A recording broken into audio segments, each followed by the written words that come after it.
పేరే సుందరం కంటి ముందే నందనం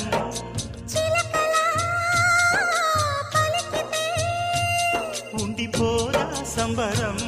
ఉండే కాదా మందిరం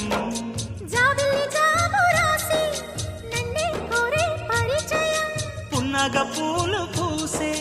వన్నే చిన్నే రసమయం